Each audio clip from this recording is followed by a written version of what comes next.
Good evening, everybody. Hell's Unicorn here, and tonight I'm going to do something a little bit out of character, and in fact I might actually get around to doing it more than once.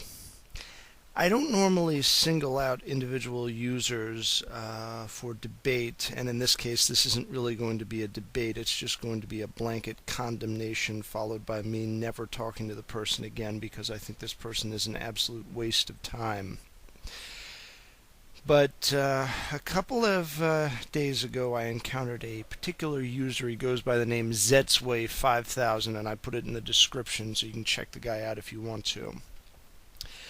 He claims to be both a Libertarian and also a Ron Paul supporter, which I found extraordinarily curious because I first met the man by getting caught up in a broader debate on the issue of abortion. Now, generally speaking, Ron Paul's support base from the 2008 election was extremely mixed, and I can understand that you've got a few hypocritical, pro-choice but anti-war people in the Kucinich camp that probably crossed over and supported him once Kucinich was pushed out of the Democratic debates.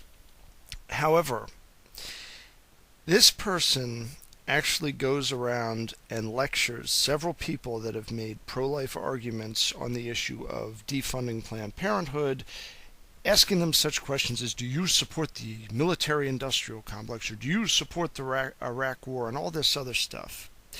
So anyway, I'm a bit intrigued by this. This guy sounds like your classic textbook liberal who thinks he's a libertarian. He's some kind of social progressive mixed with maybe a little bit of libertarianism here and there. So I go to his profile, and what do I find?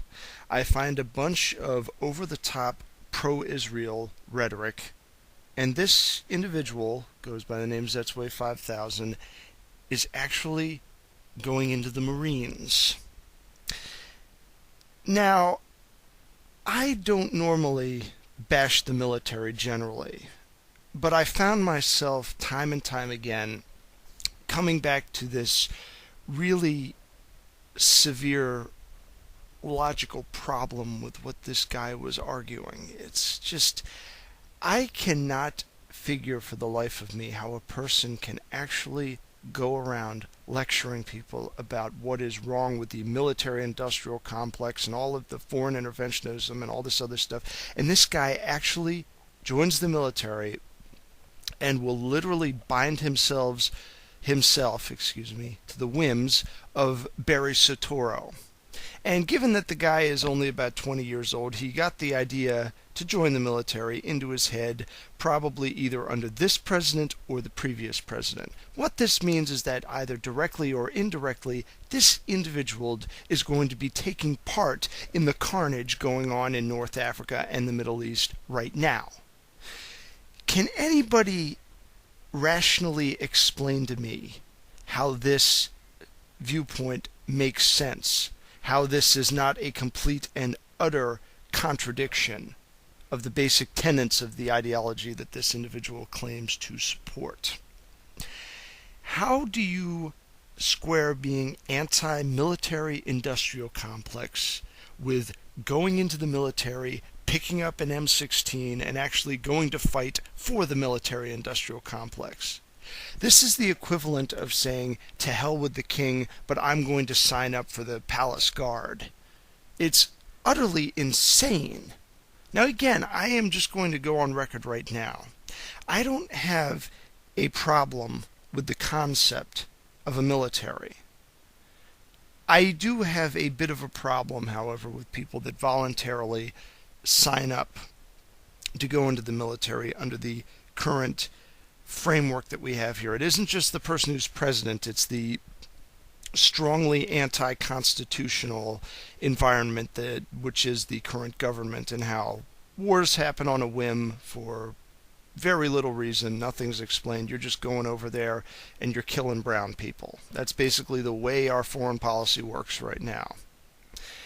And I can't support it, I can't condone it, and I sure as heck cannot wish Godspeed to somebody who knows that there's a problem with the way the government works and yet is willing to go out and potentially get themselves killed in the service of it. Makes no sense to me whatsoever. It's one thing to consent to paying taxes because you're being forced to. It's quite another to voluntarily go in the military to fight in order to serve the whims of a criminal government. And this is a criminal government. We've had basically a continual regiment of criminal governments via democratic vote through circumvention of our constitutional frame of government. We've had these pretty much with few exceptions since the dawn of the 20th century. So from my end of things, there's a bunch of things that I can't participate, even though I consider myself an American citizen and I consider myself culturally an American.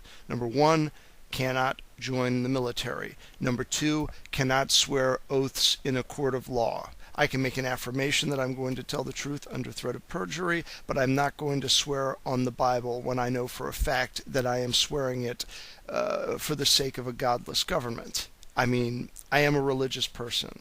And that's the other thing I want to get into with this guy. I completely forgot about this.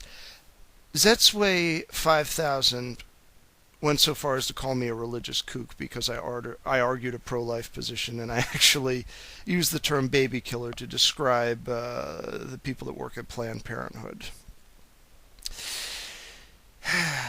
Let me just try to put this in the best way possible. You have pro-Israel stuff loaded on your channel, and you have a very long condemnation of the Islamic government. I can gather from this that you are either a dispensational premillennial fundamentalist or you're a Zionist, one or the other. They're basically interchangeable with each other. One's Christian and one claims it being Jewish but doesn't really practice the religion consistently. Actually, both viewpoints are heretical with regards to the general orthodoxy of both Judaism and Christianity. And you're going around ripping on religious people. The only argument in favor of supporting Israel in terms of libertarianism is from the argument that Israel is not a theistic state, which clearly it is. It's not an Islamic state, so it's surrounded by enemies, but it's a theistic state. It's conceived based around the concept that it is the holy land of the Israelites. So what the heck are you doing, Mr. Zetsway5000, calling me a religious fanatic when you're the one that's defending a bunch of theocrats out in Israel and are probably going to go out and maybe get yourself killed in the service of them as well? Anyway, I've attached a couple of links in the description just in case Mr. Zetsway5000 comes on here. He's not going to be able to post here. I've already blocked him.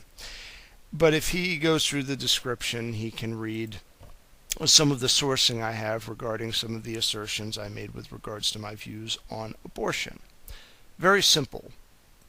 My pro-life stance, while very much informed by my religious viewpoints, are not alone based on them. I've actually provided a link to an argument by Don Marquis, who makes a non-religious anti-abortion argument, and all of you who are watching can read this from the link in the description.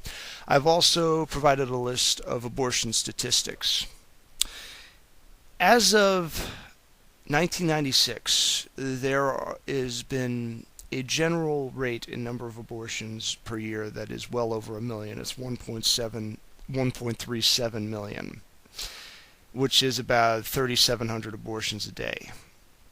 That's a heck of a lot more people than have been killed in any major conflict in the past several decades. And even if you go back to the countless millions that were killed in the Holocaust and World War II and World War I and all of that, when you stack up all these years back to back, and you also take into account the fact that there's about 42 million abortions going on per year worldwide, it's difficult to find any form of genocide or act of war that can even begin to compare to this. I mean, atheists lecture me about the Crusades. Communists like to lecture me about the killings of the Native Americans when Columbus discovered America.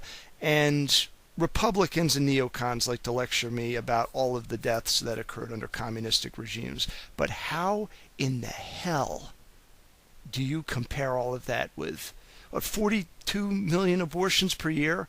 And how many decades has abortion been legal, not just in America, but the rest of the civilized world, let alone the uncivilized world? We're getting close to 1 billion people here. That's unbelievable. Anyway, that's the reason why I call pro-choice people, particularly people that support funding Planned Parenthood, baby killers. Now, if somebody wants to kill their own children with their own money, I'm not going to like it. I'm not going to condone it. But I'm not going to be nearly as offended by it as I am by me being forced to pay for that, which is what's going on right now. Our tax money, all of our tax money, subsidizes this filth, this abomination. I can't even come up with the right words to describe it. I know that a lot of my viewers are pro-choice and that I'm probably stepping on some toes with this video, but this is basically where I stand on this. So anyway, I've also provided a link to the profile of Mr. Zetsway5000, and I want you to take a look at his channel, and then I want you to think about what I've said in this video, and I just want to ask all of you this one question. Am I going crazy, or is Mr. Zetsway a Fruit Loop who has no idea what he's talking about and is suffering from major cognitive dissonance? I leave this one up to you. With prudence to myself and benevolence to all of you, good evening.